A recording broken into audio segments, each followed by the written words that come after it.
ஸ்ரீகாந்த் கூட அந்த இதில் தான் இது பண்ணி இப்போ அது பிரபல திரை உங்களை போல ஆக்டர்ஸ் எல்லாமே இப்போ வந்து அந்த ட்ரக்ஸில் சிக்கிக்கிட்டாங்க. அதுக்கு என்ன காரணம்? இல்லை சார், இன்னைக்கு நேற்று இல்லை சார். நீங்கள் நமக்கு இது நம்ம கூட்டத்தை கூட யாராவது ஒருத்தங்க இருக்கலாம். இப்போ தான் அது வெளி உலகத்துக்கு வருது. இந்த மாதிரி பெரிய பெரிய நடிகர்கள் கைது அந்த அளவுக்கு போகிறதெல்லாம் இப்போ தான் வெளியே வருது. அதான் சார், ரொம்ப நாளாகவே இருக்குது சார். பல நாட்களாகவே வந்து ஒரு சிகரெட் பிடிக்கிறது கேள்விப்பட்டிருக்கீங்களா? ஆக்சுவலாக அதெல்லாம் கூட ஒரு போதை பழக்கம் தானே ஆக்சுவலாக. ஸோ அதில் ரொம்ப நாளாகவே இருக்க தான் செய்யுது. அதோட சின்ன எக்ஸ்டெண்டட் வெர்ஷன் தான் நீங்கள் சொல்கிற மற்ற பழக்கங்கள் எல்லாமே. அது வெளியே வருது. அது இன்னும் ப்ரூவ் ஆகலை இல்லையா? ஒருத்தர் பிடிச்சிருக்காங்க, என்ன உண்மை என்ன எதுன்னு தெரியாது. அது போலீஸ் விசாரணைக்குள்ளே இருக்கிறதுனால அவர் குடிச்சாருன்னு உறுதியாக சொல்ல முடியாது. ஆக்சுவலாக இப்போ விசாரிச்சுட்டு இருக்காங்க, அவ்வளோதான். அப்படிதான் நான் நினைக்கிறேன். நடிகர் விஜய் வந்து உங்கள்கிட்ட கதை கேட்டுட்டு இருக்கலாம், நீங்கள் மியூசிக் பண்ண போகிறதா ஒரு தகவல்? இல்லை சார், அப்படி எதுவும் இல்லை. ஃபியூச்சரில் பண்ணும்போது ஆக்சுவலாக நான் மியூசிக் நடுவில் ஸ்டாப் பண்ணிட்டேன் இல்லையா, ஒரு 10 வருஷமா. நான் வந்து ஃபுல்லாக ப்ரொடக்ஷனில் இறங்கிட்டதுனால சத்ய திருமகன் படத்துக்கு அப்புறமா கண்டிப்பாக மற்றவங்களுக்கு பண்ணலாம் அப்படின்ற பிளான் இருக்குது. ஏன்னா விஜய் ஆண்டனியை வச்சு நான் மியூசிக் பண்ணும்பொழுது விஜய் ஆண்டனிக்கு வந்து சர்டன் கைண்ட் ஆஃப் மூவி தான் செட் ஆகும். நான் ஓப்பனிங் சாங் அடிக்க முடியாது, அனுஷ்கா கூட டுவேட் பாட முடியாது. இதெல்லாம் பாடுறதுக்கு வந்து பெரிய பெரிய ஸ்டார்ஸ்னால தான் முடியும். நல்ல குத்து பாட்டெலாம் பாடுறதுக்கு, ஓப்பனிங் சாங் பண்ணுறதுன்றதுனால என் மியூசிக்கில் ஸ்டில் என்னால் வைபான சாங் கொடுக்க முடிஞ்சா கூட என் கதைகளில் வந்து அதுக்கான ஆப்பர்ச்சுனிட்டி கிடைக்காம போயிடுச்சு விஜய் ஆண்டனி வச்சு பண்ணுறதுனால. ஸோ நான் மற்ற ஹீரோஸை வச்சுக்கிற ப்ரொடியூஸ் பண்ணலாம். இந்த ஒருவேளை நான் மார்க்கெட்டில் வந்து ஃபினான்ஷியலாக சேஃபாக இருந்தேன்னா, நான் பண்ணுற சத்ய திருமகன் ஒரு ஃபினான்ஷியல் சேஃபாக இருந்தால் அதர் ஆக்டர்ஸை வச்சும் நான் ப்ரொடியூஸ் பண்ணலான்னு இருக்கேன். அதர் ஆக்டர்ஸ்க்கு நான் மியூசிக் கூட பண்ணலான்ற முடிவில் இந்த கேள்வி வந்து நீங்கள் கண்டிப்பாக பதில் சொல்லி ஆகணும். நடிகரா வந்து சார் இது வரைக்கும் கண்டிப்பா அரசியலுக்கு வராங்க. ஆமா, நீங்க அரசியலுக்கு வர்றதுக்கான ஃபியூச்சர்ல அரசியலுக்கு வர்றதுக்கான வாய்ப்புகள் இருக்கா? இல்லை சார், எனக்கு ஆக்சுவலாக வாய்ப்புகள் இல்லை. ஏன்னா அதுக்கு பற்றின அறிவுகள் எனக்கு பெருசாக கிடையாது சார். நிறைய விஷயங்கள் டீட்டெயில் இருக்கு இல்லையா, மட்டம் மாவட்டம், அதுக்கான உழைப்புன்னு இப்போ ஆல்மோஸ்ட் 50 வயசு ஆச்சு. இது வரைக்கும் அதை பற்றி எது விஷயம் தெரிஞ்சிக்கல. இனிமேல் தெரிஞ்சு ஏரியா வயசாக மக்களை போய் பார்த்து புரிஞ்சு நிறைய விஷயம் கற்றுக்கணும் சார். திடீர்னு ஒரு ஃபேம் இருக்குன்றதுனால டக்குன்னு வந்து அரசியலை குதிக்க முடியாது இல்லைங்களா? மக்கள் எல்லாருக்கும் பிடிக்கும், நிறைய விஷயங்கள் பண்ணணும்னு எனக்கு மனசில் தோணுது. ஆனால் அரசியல் வடிவமைப்புன்றது வேறு ஆக்சுவலாக. அதில் வந்து அதன் ரீதியான அறிவு இருந்தால் தான் அதன் ரீதியான செயல்பாடுகளை ப்ராப்பராக செய்ய முடியுன்றதால அந்த எண்ணம் எனக்கு பெருசாக. மதுரை கதைக்களமாக வச்சு எல்லாருமே நடிக்கிறாங்க. உதாரணத்துக்கு ஜல்லிக்கட்டாக இருக்கட்டும், சிலம்பமாக இருக்கட்டும், மதுரையோட அரசியல் பண்பாடு நாகரிகம் இந்த மாதிரி அதை பேஸ் பண்ணி உங்களுக்கு எதிர்காலத்தில் எதுவும் என்ன? கண்டிப்பாக கதையை பொறுத்து தான் சார் ஆக்சுவலி இருக்குது எல்லாமே. ஒரு அருமையான கதையை ஒருத்தவங்க சொல்லிட்டாங்க மதுரை ஸ்லாங்கில்னு சொன்னால் கண்டிப்பாக பண்ணிட வேண்டியது ஆக்சுவலாக. ஸோ எல்லாருமே மதுரை கதைக்களமாக வச்சு பண்ணும்போது மதுரை ஸ்லாங், இந்த மதுரை ஃபுட்டு, மதுரையோட ஸ்லாங்கில் உங்களுக்கு பிடிச்ச வார்த்தை என்ன வார்த்தை? மதுரையோட சாப்பாடு ரொம்ப பிடிக்கும். டேஸ்ட் இப்போ தேனி ஷூட்டிங்லாம் வரும்போது ரொம்ப விரும்பி சாப்பிடுவேன். உங்கள் இயல்பு, உங்கள் அன்பு பிடிக்கும் சார். அதாவது பேரன்பும் பெருங்கோபமும் சொல்லுவாங்க இல்லையா, ஒரு வார்த்தை. ரொம்ப இயல்பான அன்பான மக்கள் நீங்கள் ஆக்சுவலாக எல்லாமே மதுரையை பொறுத்த வரைக்கும் பிடிக்கும். இப்போ சொல்லிட்டு இருந்தேன் இல்லையா, நான் பேசிகிட்டு இருக்கும்போது சுண்டல் கூட ஒரு சென்னையிலையும் இங்கேயும் அந்த சுண்டல் தயாரிக்கிறது ஒரே விலை தான் ஆகுது. ஆனால் 5 மடங்கு 6 மடங்கு குறைவான விலையில் கொடுக்குறீங்க, டேஸ்ட்டும் அதிகமாக இருக்குன்றதுனால ரொம்ப உண்மையானவங்க எல்லாருமே அப்படி தான். பட் மதுரையில் வந்து இன்னுமே இந்த யதார்த்தம் அதிகமாக இருக்குன்னு நான் நினைக்கிறேன். மதுரை அப்படின்னா சித்திரை திருவிழா தான். வரக்கூடிய நாளங்களில் சித்திரை திருவிழாவை பேஸ் பண்ணி ஒரு சாங் அழகுக்காக பேஸ் பண்ணி உங்கள் சைட்லேருந்து எதிர்பார்க்கலாமா? வாய்ப்பு இருந்தால் பண்ணலாம் சார். கண்டிப்பாக வைப்போட வேணுமா? நகன ஒரு பண்ணியிருக்கேன் ஆக்சுவலாக. ஆமாம் சார், ஆல்ரெடி பண்ணி வைப்போட மதுரையை பேஸ் பண்ணி.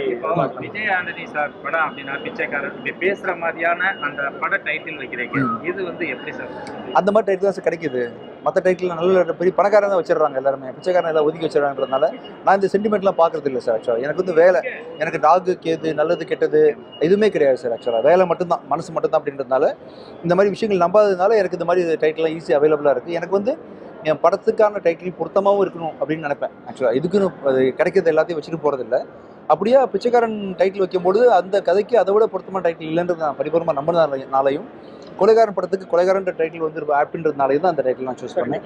மேனுவல் மியூசிக்கு ஏஐக்கு டிஃபரன்ஷியேட் வந்து அந்த மேனுவல் வந்து இன்னும் அந்த இசைக்கலைஞர்கள் இசைக்கும் போது அந்த மியூசிஷியனுடைய அந்த ரெஸ்பான்ஸாக இருக்கட்டும், ரசிகர்களாக இருக்கட்டும், அதை பார்க்குறதுக்கு ஏஐக்கு நீங்கள் எப்படி ஃபீல் பண்ணுறீங்க? என்னதான் இருந்தாலும் ஒரு பாட்டு உங்களுக்குலாம் தெரியும், ஒன்ன நம்பி நெத்தியிலே பொட்டு வச்சேன் மத்தியிலே, மாமா பொட்டு வச்சேன் மத்தியிலே நெத்தியிலே.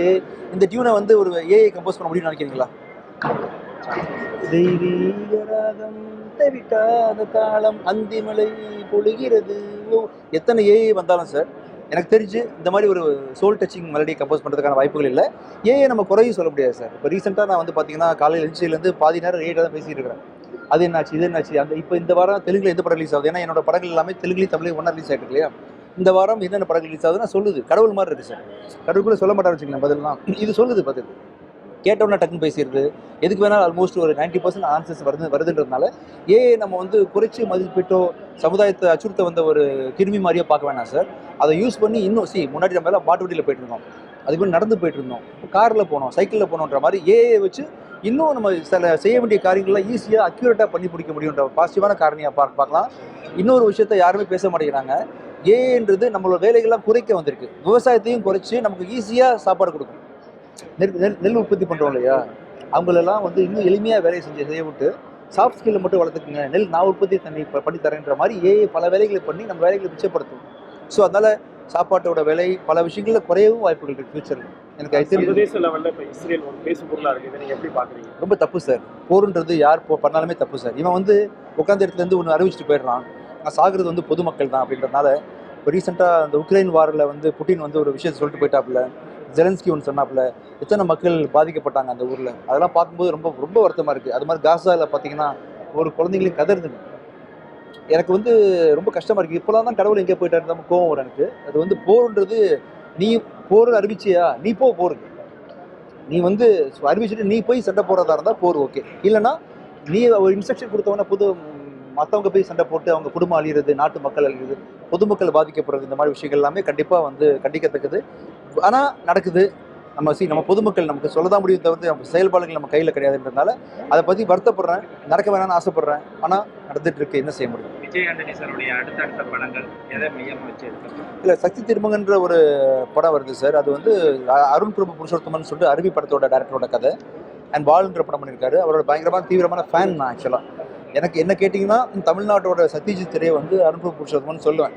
அருவி வந்து என்னோட டாப் லிஸ்ட் மூவிஸில் நம்பர் 2, 3ல் வந்துருக்குன்னு வச்சுக்கோங்களேன். அவரோட படத்தில் ஒரு படம் பண்ணுறேன், கதையில் ஒரு படம் பண்ணுற சக்தி திருமகன் ரொம்ப நல்லா வந்திருக்கு அந்த படம். அந்த படம் வந்து செப்டம்பர் மாதம் அநேகமாக ரிலீஸ் ஆகும்னு நினைக்கிறேன். அது என்ன எக்ஸாக்ட் டேட்ன்றதை கூடிய சீக்கிரம் அனௌன்ஸ் பண்ணுறேன். பொதுவாக வந்து சினிமாவுக்கு அடுத்த லெவல் வந்து பார்த்தீங்கன்னா எல்லாருமே பொலிட்டிக்கல்லாம் தான். சரி, இதுக்கு முன்னாடி இருந்தவங்க இப்போ வரப்போகிறவங்க இப்போ இருக்கிறவங்க எல்லாம் நீங்கள் பார்க்கும்போது இல்லை, ரொம்ப நாளாவே இப்போ பொலிட்டிஷியன்ஸ் தான் ஆண்டுட்டு இருக்காங்க. ஆளக்கூடாதுன்னு விதி கிடையாது இல்லை சார். ஆக்சுவலாக எல்லாருமே பொதுமக்கள் தானே. ஸோ அவங்க ஆல்மோஸ்ட் அரசியலுக்கு இப்போ ஈக்குவலாக பயணிக்கிறதுனால அங்கே நிறைய தொடர்புகள் கிடைக்கும், நிறைய ஃப்ரெண்ட்ஷிப் இருக்கும். அவங்களுக்கு வந்து நான் அவங்க கருத்துப்பாட்டு மாற்றம் அதிகமாக நடைபெறும்னு நினைக்கிறேன். ஸோ அதனால அவங்க ஈஸியாக ஃபீல் பண்ணுறாங்க, வர்றாங்க. மோஸ்ட் ஆஃப் தி டைம் கடந்த ஒரு 30 டெக்கேடாக வந்து சினிமா தான் ஆட்சி பண்ணிட்டு இருக்கு இல்லைங்களா. அதனால நத்திங் ராங். பவர்ஃபுல்லாக இருப்பாங்களா பப்ளிக்கு வந்து அது எல்லாமே இது வரைக்கும் இருக்காங்களா சார்? இது வரைக்கும் அப்படி தானே இருக்காங்க. கடந்த எம்ஜிஆர் சார் காலத்துலேருந்து இல்லைங்களா, கருணாநிதி சார் காலத்துலேருந்து இன்னைக்கு வரைக்கும் எல்லாமே நல்லாட்சி தான் கொடுத்துட்டு இருக்காங்க, நல்லா பவர்ஃபுல்லாக தான் இருக்கிறாங்கன்றதுனால. ஸோ சினிமாவில் உருந்து வரவங்க வந்து இருக்கலாம், டிபெண்ட்ஸ் ஆன் த இண்டிவிஜுவல்ஸ் தான் சார். அரசியலுக்கு வர மாட்டேங்குது. ஆமாம் சார், நான் என்ன கேட்குறீங்களா, நான் எனக்கு அந்த சிலருக்கு ஒரு ஆசை இருக்குங்களா சார், சில விஷயத்தில் சிலருக்கு சில விஷயம் பிடிக்குன்ற மாதிரி. எனக்கு வந்து பெரிய நாட்டம் அதில் கிடையாது சார். இப்போ கிடையாது. தேங்க்யூ.